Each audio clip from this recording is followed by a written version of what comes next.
السلام علیکم میرے دوستوں، آج میری کوشش یہ ہے کہ میں آپ کو کارل مارکس کا ڈائلیکٹیکل میٹیریلزم سکھاؤں، یعنی کہ اس کا فلسفہ سکھاؤں۔ یہ تھوڑا اوکھا فلسفہ ہے، تھوڑا ٹائم لگتا ہے اس کو سمجھنے میں، تو میں کوشش یہ کروں گا کہ آج مختصر طرح سے اس کو بیان کر دوں اور پھر اس کے بعد مزید وی لاگس کے اندر ہم اس کی تفصیل میں جائیں گے۔ ڈائلیکٹیکل میٹیریلزم دو لفظوں سے بنا ہوا ہے، ایک ڈائلیکٹکس، ایک میٹیریلزم۔ اس کا اردو میں ترجمہ ہوا جدلیاتی مادیت، جدل یعنی کہ تضاد، اور مادیت یعنی کہ میٹیریلزم، دنیا کا مادی تصور۔ کارل مارکس نے اپنا فلسفہ جو ہے ہیگل کے فلسفے سے اخذ کیا، اور ہیگل نے بنیادی جو نقطہ نظر بیان کیا وہ یہ تھا کہ انسانی تاریخ جو ہے ایک ڈائلیکٹیکل پیٹرن، ایک جدلیاتی پیٹرن فالو کر رہی ہے، اور اس جدلیاتی پیٹرن کی بنیاد جو ہے وہ ہمارے تصورات ہیں۔ تو مارکس نے بیسکلی اس کو الٹا دیا۔ اس نے یہ کہا کہ نہیں، یہ جو مادی دنیا ہے تصور کو نہیں فالو کر رہی، یا تصورات کو نہیں فالو کر رہی، یا تصورات کی ڈائلیکٹیکل ڈیولپمنٹ کو نہیں فالو کر رہی، بلکہ الٹ ہے۔ مادی دنیا کی جو ڈیولپمنٹ ہے اس کی بنیاد پہ ہمارے سارے تصورات ہیں۔ تو اس حوالے سے سمجھا جا سکتا ہے کہ کارل مارکس بنیادی طور پہ ایک مٹیریلسٹ تھا۔ مٹیریلسٹ کا مطلب یہ ہوتا ہے یعنی مادیت پرست یا مادہ پرست۔ اس کا مطلب یہ ہوتا ہے کہ ایک ایسا فلاسفر جو یہ سمجھے کہ مادے کے علاوہ اور دوسری کوئی شے نہیں اس دنیا کے اندر، کوئی اسپریچول چیز نہیں ہے، اور انسان کے خیالات جو ہیں در حقیقت وہ بھی ایک مادی برین کے پروسیسز کا نام ہے، ایک فزیکل اور ایک مٹیریل برین کے پروسیسز کا نام ہے۔ تو جب کارل مارکس نے ہیگل کے فلسفے کو الٹا دیا تو بجائے اس کے کہ خیالات کے تصور اور خیالات اور تصورات جو ہیں وہ کوئی ڈائلیکٹیکل ڈیولپمنٹ کر رہے ہوں، کارل مارکس نے یہ کہا در حقیقت ڈائلیکٹیکل ڈیولپمنٹ ہو رہی ہے ہماری محنت کی، ہم جو محنت کر رہے ہیں، کیونکہ انسان کا زندہ رہنے کے لیے یہ ضروری ہے کہ وہ محنت کرے، اور محنت جب انسان کرتا ہے تو ظاہری بات ہے اس کو ایک دوسرے سے رشتے قائم کرنے پڑتے ہیں، ناطے قائم کرنے پڑتے ہیں، جوڑنے پڑتے ہیں، اور مزید یہ کہ زندگی کو آگے بڑھانے کے لیے بھی رشتہ ناتا میاں بیوی کا یا ایک مرد اور عورت کا رشتہ جو ہے وہ قائم کرنا پڑتا ہے بچوں وغیرہ کے لیے۔ تو اس کا مطلب یہ کہ انسان جو ہے اس کے دو بنیادی رشتے، اس کے سماجی رشتے اس کی سماج کی بنیاد رکھتے ہیں۔ ایک یہ کہ اس کی جو ریپروڈکٹیو ریلیشنز ہیں وہ کس قسم کی فیملی ریلیشنز ہیں، اور دوسرا یہ کہ اس کے جو پروڈکٹیو ریلیشنز ہیں، یعنی کہ پیداوار کے عمل میں کیا وہ رشتے وغیرہ قائم کرتا ہے، اور وہ کارل مارکس یہ کہتا ہے کہ دونوں ایک دوسرے سے ہمیشہ جڑے رہتے ہیں۔ تو یہ جو پیداواری رشتے قائم کیے جاتے ہیں یہ کوئی آپ اس طرح کہیں کہ کوئی رینڈملی یا کوئی اپنی مرضی سے قائم نہیں کیے جا سکتے، یہ صرف اور صرف مادی حالات کے اعتبار سے ہی قائم کیے جا سکتے ہیں۔ ہنٹر گیدرر سوسائٹی ہے، اگر قدیم سوسائٹی ہے تو وہاں پہ ہنٹر گیدرر قسم کے ریلیشنز پیدا ہوں گے، پیداواری تعلقات، رشتے وغیرہ قائم ہوں گے۔ ایڈوانس انڈسٹریل سوسائٹی تو اس قسم کے ہوں گے۔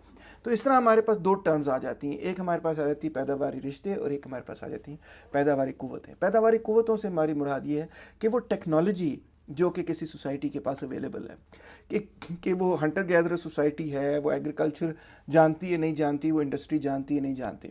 سو پیداواری قوتیں اور پیداواری رشتے جو ہیں، ان دونوں چیزوں کا آپس کا جو ڈائلیکٹیکل تضاد ہے اس کے نتیجے میں تاریخ جو ہے وہ آگے بڑھتی ہے۔ اور یہ جو پیداواری رشتے اور تعلقات ہیں، اگر ہم ان کو اکٹھا ایک نظام میں دیکھیں تو اس نظام کو ہم کہتے ہیں mode of production. Mode of production کا مطلب کا ترجمہ ہے طرز پیداوار۔ طرز پیداوار کو آپ اگر آسان زبانوں میں دیکھنا چاہتے ہیں، سب بالکل سمپل کرنا چاہتے ہیں، تو اس کا مطلب ہوا معاشی نظام۔ یہ معاشی نظام کیا ہے؟ اچھا، معاشی نظام کے دو پہلو ہوئے، ایک ہوئے مینز آف پروڈکشن یعنی ذرائع پیداوار، اور دوسری ہے لیبر۔ مینز آف پروڈکشن وہ تمام چیزیں ہیں جو لیبر نہیں ہیں، وہ مینز آف پروڈکشن میں شامل ہو جاتی ہیں، یعنی وہ تمام چیزیں کہ جس سے ہم چیزیں بنا سکتے ہیں، اس میں اوزار بھی شامل ہیں اور اس میں وہ را مٹیریلز بھی شامل ہیں جو ہم استعمال کرتے ہیں۔ اور آخر میں کارل مارکس ایک اور تصور دیتا ہے، اور وہ ہے ایلینیشن کا۔ ایلینیشن سے مراد کارل مارکس کی یہ ہے کہ اگر میں کوئی چیز بناؤں مگر وہ میری نہ ہو، وہ کسی اور کی ہو، تو وہ میرے سے ایلین ہے، میرے سے علیحدہ ہے، میرے سے بیگانی ہے۔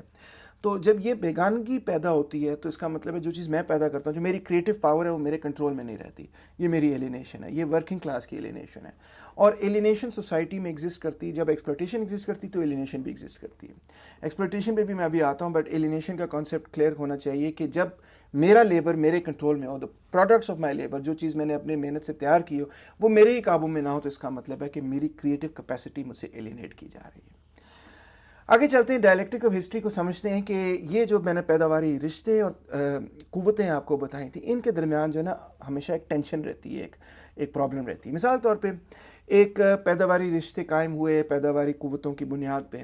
اب پیداواری رشتوں نے پیداواری قوتوں کو آہستہ آہستہ یعنی کہ ٹیکنالوجی کو آگے بڑھایا۔ اس کو سمپل ٹرمز میں یہ کہوں گا کہ جو اکنامک سسٹم ہے اس کے نتیجے میں آہستہ آہستہ جو ہے ٹیکنالوجیکل ڈیولپمنٹ وغیرہ ہوئی. کسی نہ کسی پوائنٹ پہ ٹیکنالوجیکل ڈیولپمنٹ اتنی زیادہ ہو جاتی ہے کہ وہ والا نظام جو ہے نہ تو مزید ٹیکنالوجیکل ڈیولپمنٹ کر سکتا ہے اور مزید ٹیکنالوجیکل ڈیولپمنٹ کو روک بھی دیتا ہے. یعنی کہ اس کو کارل مارکسزم کی زبان میں کہا جاتا ہے کہ پیداواری رشتے اور تعلقات کے درمیان تضاد جو ہے وہ پیدا ہو جاتا ہے. اور اس کے بعد ایک ایسا پیریڈ آتا ہے کہ اگر سوسائٹی نے آگے ڈیولپ ہونا ہے, کبھی کبھار تو سوسائٹی اسٹیگنیٹ کر جاتی ہیں, کبھی کبھار پیچھے بھی ہونا شروع ہو جاتی ہیں. اگر سوسائٹی نے آگے بڑھنا ہے تو اس کو اپنا اکنامک سسٹم چینج کرنا ہوگا, اس کو اپنا معاشی نظام چینج کرنا ہوگا, اس کو اپنا موڈ آف پروڈکشن چینج کرنا ہوگا. اور موڈ آف پروڈکشن کی بنیاد ہے پیداواری رشتے. جب پیداواری رشتے تبدیل ہوں گے تو پھر مزید پیداواری قوتیں جو ہے وہ آگے ڈیولپ ہو سکیں گی. آسان زبان میں یہ کہ اکنامک سسٹم ہوتا ہے, اور وہ اکنامک سسٹم کوئی کسی بندے کے ذہن کی ایجاد نہیں ہوتی بلکہ جو ضروریات ہے اس کے حساب سے بنایا جاتا ہے. اکنامک سسٹم میں سماج ترقی کرتا ہے, ایک پوائنٹ کے بعد سماج مزید ترقی نہیں کر سکتا, وہ economic system outdated economic system ہو جاتا ہے. اس کے خلاف ایک پورا سوشل ریولوشن ہوتا ہے, سوشل ریولوشن کے بعد ایک نیا اکنامک سسٹم پیدا ہو جاتا ہے, اور پھر اس نئے اکنامک سسٹم میں مزید جو ہے ترقی کا رستہ آگے چلنا شروع ہو جاتا ہے. تو یہ جو ٹرانسفارمیشن ہے, یہ جو پورے ایک پیٹرن ہے, اس کو کارل مارکس کہتا ہے دی ڈائلیکٹک آف ہسٹری, اور اس کی بنیاد وہی ہے جو لیبر کا پروسیس چل رہا ہے. تو ڈائلیکٹک آف ہسٹری پیداواری رشتے اور پیداواری قوتوں کے درمیان تضاد ہے, اور اس کے نتیجے میں طبقاتی جدوجہد پیدا ہوتی ہے. طبقات کیا ہوتے ہیں؟ طبقات یہ ہوتے ہیں کہ سوسائٹی جو ہے طبقات کے اندر بٹی ہوئی ہے, اور طبقات یہ ہوتے ہیں کہ ذرائع پیداوار جس کے کنٹرول میں ہے وہ ایک طبقے میں, اور جو ذرائع پیداوار سے محروم ہے وہ کسی اور دوسرے طبقے میں. یعنی ذرائع پیداوار سے جو رشتہ ہے وہی آپ کا طبقاتی وہی آپ کا طبقہ ہے. تو لینن اس کو کہتا ہے a group of people with a common relationship to the means of production, یعنی کہ ایک ایسا گروپ جس کے ایک ہی قسم کے تعلقات ہوں ذرائع پیداوار سے, اس کو ایک طبقہ کہیں گے, اس کو ایک کلاس کہیں گے. ہر سوسائٹی میں ایک ایسی کلاس ہوتی ہے جو اکنامک ریسورسز کو کنٹرول کرتی ہے, اور ایک ایسی کلاس ہوتی ہے جو اکنامک ریسورسز کو کنٹرول نہیں کرتی. جو سوسائٹی اکنامک ریسورسز کو, معاشی وسائل کو کنٹرول کرتی ہے, یعنی مینز آف پروڈکشن کو, یعنی ذرائع پیداوار کو کنٹرول کرتی ہے, وہی اس سوسائٹی کو اصل میں کنٹرول کرتی ہے. یہ بہت کی انڈرسٹینڈنگ ہے کارل مارکس کی کہ جو اکنامک ریسورسز پہ کلاس جو ہے نا وہ قابض ہے, وہی اصل میں سوسائٹی کی رولنگ کلاس ہے, وہی اصل میں سوسائٹی کو رول کرتی ہے. اس سے ہمیں سمجھ یہ آئی کہ جو طبقات ہیں وہ بنیادی طور پہ معاشی وسائل کس کے کنٹرول میں, اس پہ منحصر ہے, اس پہ ڈیپینڈ کرتا ہے. اب ان طبقات کی آپس میں اسٹرگل ہوتی ہے, ان کی آپس میں جو ہے کانٹرڈکشن ہوتی ہے, اس کو ہم کہتے ہیں کلاس اسٹرگل. جو محروم طبقات ہیں وہ یہ چاہتے ہیں کہ بھئی ہم معاشی وسائل پر قابو پائیں اور کنٹرول کریں, مینز آف پروڈکشن پہ کنٹرول کریں, اور جو حاکم رولنگ انٹرسٹ ہیں یا کلاسز ہیں وہ کہتی ہیں کہ ہم اس پہ کنٹرول رکھیں. تو اس کے نتیجے میں تاریخ میں ہمیں کلاس اسٹرگل نظر آتی, اور یہ جو ریولوشن ہوتی ہے اس میں بنیادی طور پہ وہ طبقات جو محروم ہوں وہ ان طبقات کو اوور تھرو کر دیتے ہیں جو کہ حاکم ہوں, اور نیا اکنامک سسٹم اس کے نتیجے میں پیدا ہو جاتا ہے. یعنی کہ وہ جو ریلیشن شپ تھی, وہ جو ٹینشن تھی, وہ جو ڈائلیکٹیکل کانٹرڈکشن تھی پیداواری رشتے اور تعلقات کے درمیان, اس کا جو سیاسی زندگی میں اثر نظر آتا ہے وہ اس طبقاتی جدوجہد کی شکل میں نظر آتا ہے. اب طبقاتی جدوجہد کی شکل میں ہی ساری سیاست, نظریہ, کلچر, سوسائٹی, آئیڈیالوجیز وغیرہ پیدا ہوتی ہیں. ہر طبقہ جو ہے کوشش یہ کرتا ہے کہ اس کا نقطہ نظر, اس کے طبقاتی مفادات جو ہیں وہ سوسائٹی کے جنرل اور عام طبقاتی اس کے عام مفادات کے طور پہ مانے جائیں. اگر سرمایہ دار طبقہ ہے تو وہ یہ کہے گا کہ سرمایہ داری نظام کو سب لوگ اون کریں, اور یہ کہیں کہ سرمایہ داری نظام بہت اچھا ہے اور سرمایہ داری نظام کے ہی نتیجے میں سماج کی ترقی ہوگی. اگر کوئی جاگیردار ہے تو وہ کہے گا جاگیرداری نظام بہت اچھا ہے وغیرہ وغیرہ. اور اگر کوئی مزدور ہے تو وہ کہے گا مزدور راج یا سوشلزم بہت اچھا ہے. تو ہر طبقہ جو ہے بحیثیت مجموعی, اس میں انڈیویجول ایکسیپشنز بھی ہو سکتی ہیں, ہر طبقہ جو ہے وہ یہی چاہتا ہے کہ جی ہمارا اقتدار ہو, اور اس اقتدار کو قائم کرنے کے لیے اس کو اپنے مفادات جو ہیں سوسائٹی کے جنرل مفادات کے طور پہ پریزنٹ کرنے پڑتے ہیں. کیوں؟ تاکہ وہ سیاسی لڑائی میں جیت سکے اپنے مخالفین کے خلاف. اور ہر طبقہ جب اپنی ایک ریاست قائم کر لیتا ہے تو ریاست ہے ہی بنیادی طبقاتی حکمرانی کا نام, یعنی کہ کلاس رول. اس کو مارکس کہتا ہے کہ یہ ایکچولی ایک ڈکٹیٹرشپ ہوتی ہے, اور ہر اسٹیٹ کو وہ یہ کہتا ہے ہر اسٹیٹ ڈکٹیٹرشپ ہوتی ہے. یہاں پہ کارل مارکس کی مراد یہ نہیں کہ فوجی آمریت اور جمہوریت, وہ کہتا ہے کہ فوجی آمریت ہو یا جمہوریت ہو, یہ بنیادی طور پہ سرمایہ داروں کی ایک ڈکٹیٹرشپ ہے. اسی طرح سوشلزم کی بھی کئی شکلیں ہو سکتی ہیں, وہ جو بھی شکلیں ہوں وہ بنیادی طور پہ مزدور طبقے کی, یعنی کہ عوام کی یا اکثریت کی جو ہے وہ ایک ڈکٹیٹرشپ ہوتی ہے. کس کے خلاف ہوتی ہے؟ وہ سرمایہ داروں کے خلاف ہوتی ہے. سرمایہ داروں کی ڈکٹیٹرشپ کس کے خلاف ہوتی ہے؟ مزدوروں کے خلاف ہوتی ہے. And so on and so forth. So اس کے نتیجے میں نظریاتی جدوجہد جو ہے وہ سوسائٹی میں نظر آتی ہے اور پالیٹکس میں آپ کو نظر آتی ہے کہ ہر طبقہ جو ہے وہ یہ کوشش کرتا ہے کہ ہم حاکم بنیں اور ہمارے نقطہ نظر جو ہے وہ قبول ہو, ہمارا نقطہ نظر جو ہے وہ ڈومیننٹ ہو. اور کسی بھی پیریڈ کا جو ڈومیننٹ نقطہ نظر ہوتا ہے, جو حاکم نقطہ نظر ہوتا ہے, وہ ہمیشہ حاکم طبقے کا ہی نقطہ نظر ہوتا ہے اور وہ اس کی حاکمیت کا ہی نقطہ نظر ہوتا ہے. تو اس طرح ہم دیکھتے ہیں کہ سوسائٹی اور ہسٹری جو ہے وہ کلاس سٹرگل کے نتیجے میں آہستہ آہستہ آگے ڈیولپ ہوتی ہے. اب کارل مارکس ہمیں یہ بتاتا ہے کہ سوسائٹی کو ہم کم سے کم 5 پیریڈ کے اندر ڈیوائڈ کر سکتے ہیں. سب سے پہلا پیریڈ جو سویلائزیشن کا ہے, سویلائزیشن کا مطلب یہ ہے کہ شہری زندگی. سب سے پہلا جو پیریڈ تھا وہ سویلائزیشن سے پہلے کا تھا, اس کو کارل مارکس نام دیتا ہے پریمیٹیو کمیونزم. یہ وہ پیریڈ ہے کہ جب ایگریکلچر ہمیں کرنا نہیں آتا تھا, ہم زیادہ تر ہنٹنگ گیدرنگ کرتے تھے. اس پیریڈ کے اندر, اس دور کے اندر کسی قسم کی کوئی ملکیت نہیں تھی, نہ مردوں کو عورتوں پہ فوقیت حاصل تھی, نہ الٹ تھا, شاید کہیں کہیں الٹ بھی ہو, اور نہ کوئی حاکم طبقہ تھا اور نہ کوئی محکوم طبقہ تھا, نہ کوئی ایکسپلوٹیشن تھی, نہ کوئی ریاست تھی. جب سب سے پہلے ایگریکلچرل ریولوشن ہوتا ہے, جس کو نیولتھک ریولوشن بھی کہا جاتا ہے, زرعی انقلاب کہا جاتا ہے, تو اس وقت پہلی دفعہ ایک انسان کی پیداوار جو ہے اس کی ضروریات سے زیادہ بڑھ جاتی ہے, اور یہ جو زائد پیداوار ہے وہ حکمران طبقہ اپنے کنٹرول میں لے لیتا ہے اور حکمران طبقہ بن جاتا ہے. جب تک زائد پیداوار تھی نہیں اس وقت تک حکمران طبقہ بن ہی نہیں سکتا تھا, کیونکہ کوئی ایسی پیداوار ہی نہیں تھی جو کہ زائد ہو جس کی بنیاد پہ وہ رہ سکے. حکمران طبقے کی ڈیفینیشن یہ ہے کہ وہ طبقہ جو کہ اپنی محنت پر نہیں بلکہ کسی اور کی محنت پر رہتا ہو.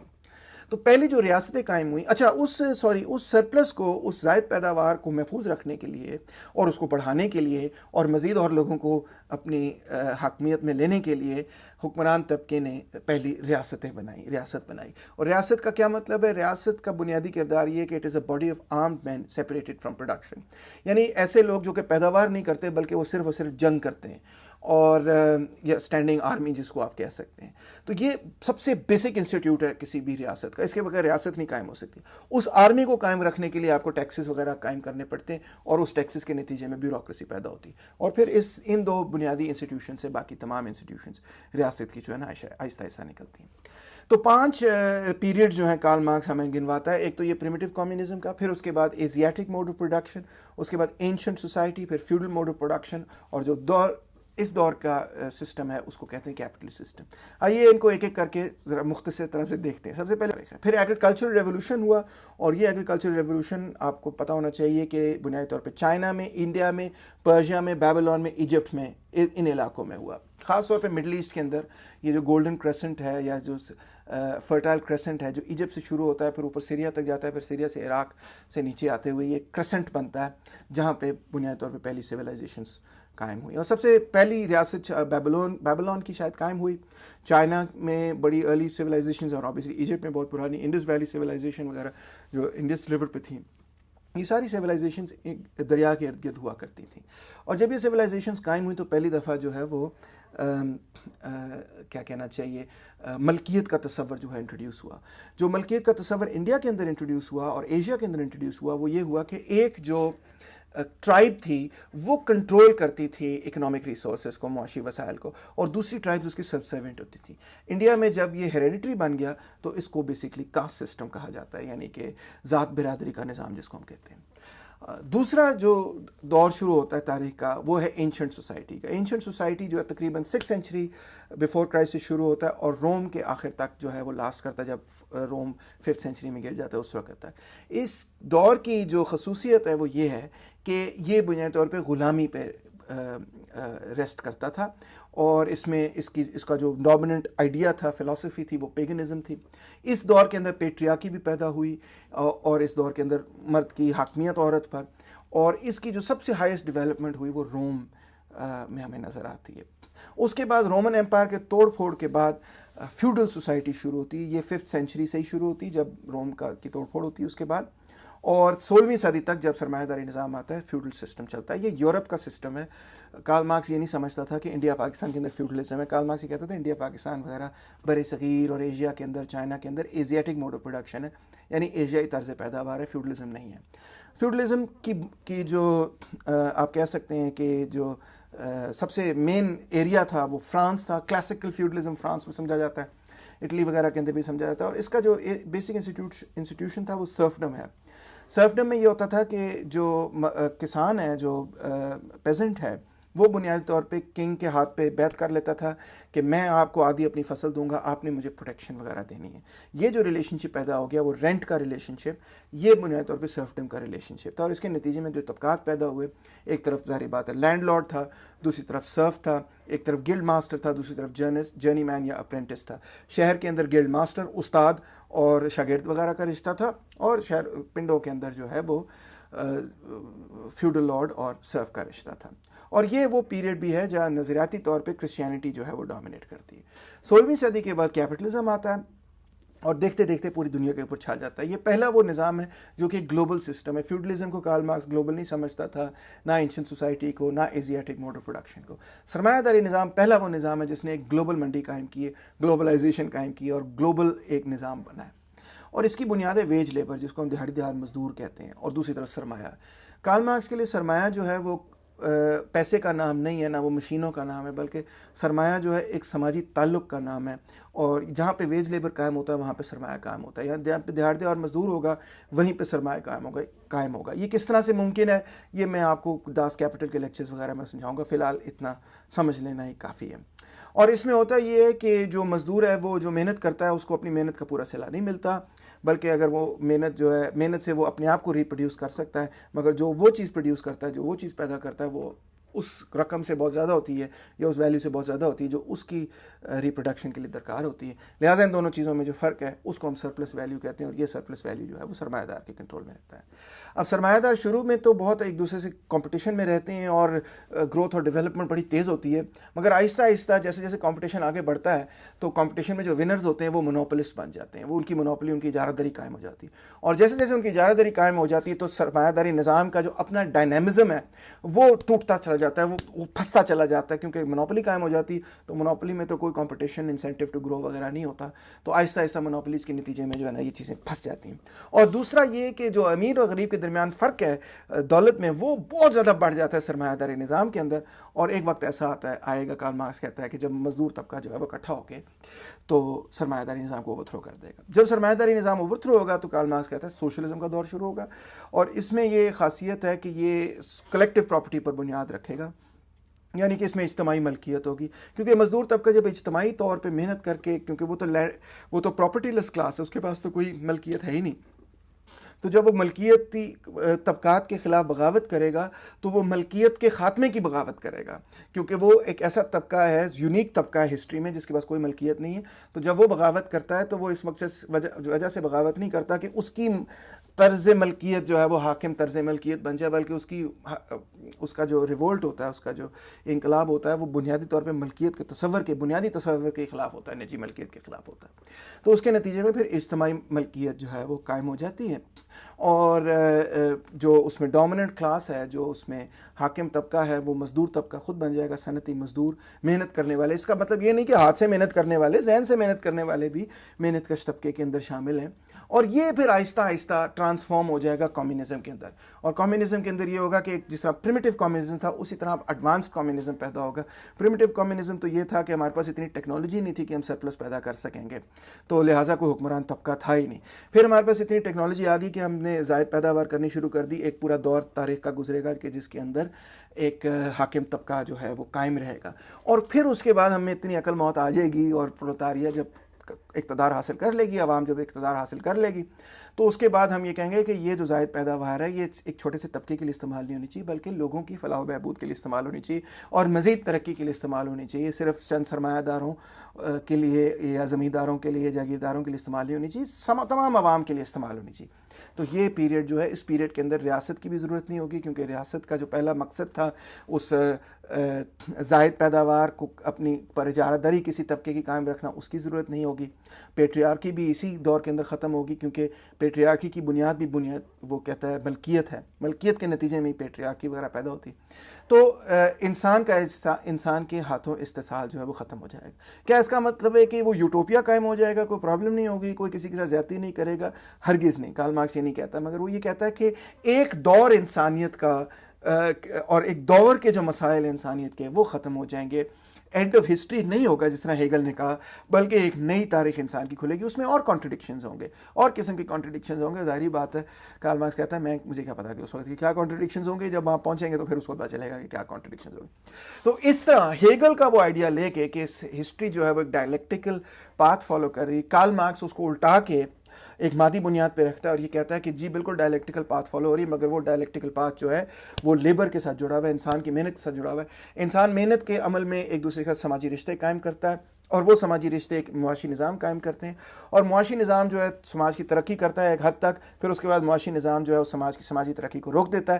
مزید سماجی ترقی کے لیے انقلاب برپا کرنا ضروری ہے اور نیا معاشی نظام قائم ہو. اس انقلاب کو برپا کون کرتا ہے؟ طبقاتی جدوجہد اور طبقاتی تضاد کے نتیجے میں جو ہے یہ انقلاب برپا ہوتا ہے. لہٰذا ہسٹری کا پورا جو تسلسل ہمیں نظر آتا ہے، جس میں ایزیاٹک سوسائٹی بھی تھی، پہلے پریمیٹیو کمیونزم، پھر ایزیاٹک سوسائٹی، پھر فیوڈلزم، پھر کیپٹلزم، یہ ساری تبدیلیاں جو ہیں طبقاتی جدوجہد کے نتیجے میں ہوئی ہیں، اور ان میں بتدریج جو ملکیت کے تصور ہیں وہ چینج ہوتے رہے، اکنامک سسٹمز جو ہیں وہ چینج ہوتے رہے، رولنگ کلاس چینج ہوتی رہی، آئیڈیاز چینج ہوتے رہے.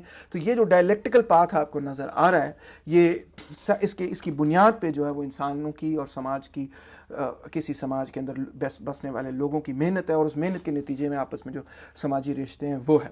اور ایک وقت ضرور ایسا آئے گا، خاص طور پہ سرمایہ داری نظام کے جب اجارہ داری شکل اختیار کر جائے اس کے بعد، جو کہ ہو چکی ہے، کہ جو محنت کش طبقہ ہے وہ اس کو اوورتھرو کرے گا، ملکیتی نظام کو ختم کرے گا اور ایک ایڈوانسڈ فارم آف کمیونزم پیدا کرے گا. اور اس طرح تاریخ کا ایک پورا ڈائلیکٹیکل فیز ختم ہوگا. ڈائلیکٹک کیا ہوا کہ پہلے ہم نے شروع کیا ایک ایسی سوسائٹی سے جہاں پہ کوئی ملکیت نہیں تھی، پھر ہم ایک ایسی پیریڈ آف ہسٹری میں جائیں گے جہاں پہ ہر سوسائٹی کی بنیاد ملکیت ہے، اور پھر ہم دوبارہ ایک ایسی پیریڈ سوسائٹی میں جائیں گے کہ جب ملکیت جو ہے وہ ختم ہو جائے گی، اور اس کا نام ہے ایڈوانس کمیونزم. یہ ہے بیسکلی کارل مارکس کا فلسفہ. اس میں نے بہت ساری باتیں کی ہیں اور کئی ساری نئی ٹرمیں استعمال کی ہیں، اور کئی سارے نئے تصورات بھی دیے ہیں کہ جن کو مجھے بالکل بھی اتنی جلدی سے نہیں کرنا چاہیے تھا، مگر یہ بھی اچھا ہے کہ میں نے جلدی سے کر دیا. اب اس پہ ہم ایک ایک کر کے تفصیل میں بھی جا سکیں گے. تھینک یو سو مچ. امید ہے کہ آپ نے اس لیکچر کو انجوائے کیا ہوگا. شکریہ.